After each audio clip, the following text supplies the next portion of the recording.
Have you seen our video, A Few Loose Screws? In that video, we already explained what a one-component anaerobic adhesive needs to cure: the deprivation of oxygen and the contact with metal ions. If you want to know more about this topic, just watch the video. As you can see from our enormous product range, we are crazy about anaerobic adhesives.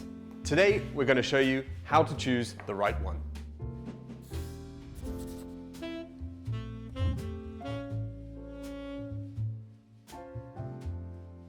Let's be honest, when you look at our WEICONLOCK product range, you'll be asking yourself, how am I supposed to find the right product for my specific application? There is a very good reason why we have so many types of anaerobic adhesives, and that's because you can't just use any anaerobic for every application. You can divide WEICONLOCK into different categories, depending on the area of application: thread and stud bolt locking, pipe and thread sealing, retaining of cylindrical assemblies, and the sealing of flange faces.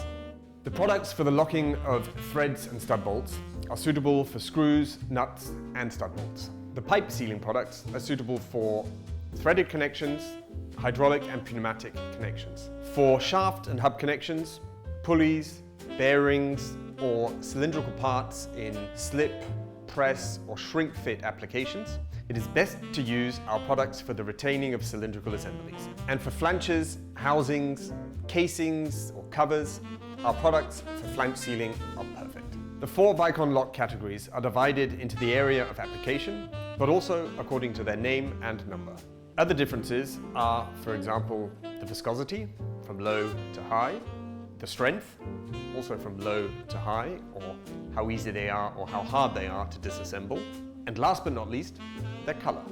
It's all been pretty easy so far, right? But now you're perhaps asking yourself, when do you use a low viscosity thread locker over a high viscosity one? Or, which color do I need for my application? Or, if high strength or low strength is important? Or, if easy disassembly is important or not? Our WEICONLOCK type selection chart is a great help. It's available online, but it's also available as a poster that you can hang up in your workshop or on your bedroom wall instead of Taylor Swift. No, jokes. As you can see, it's got all the technical information you need all in one place.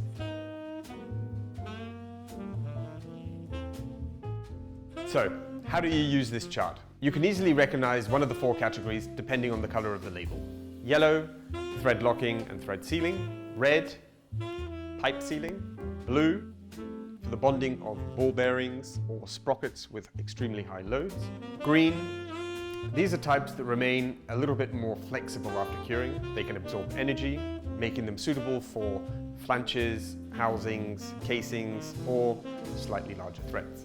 If you know what your application requires, take a look at the thread size or the gap. The larger the gap, the thicker or more viscous the product must be. You should then ask yourself, what strength do you need? Should the thread locker be easy to disassemble? For example, as a transportation lock for components that have perhaps not been finally assembled? Or do you perhaps need a medium strength product where maintenance is required at regular intervals? Or does your application require a high strength connection that can withstand high vibrations or heavy loads? Or on a connection that serves as protection against tampering, for example, on an electrical component? In many manufacturing processes, or on production lines, the actual color of the product itself is important to avoid any mix-ups. The colors are also important for visual inspections after the assembly process. A UV light can be used to check whether a thread locker has been used or not.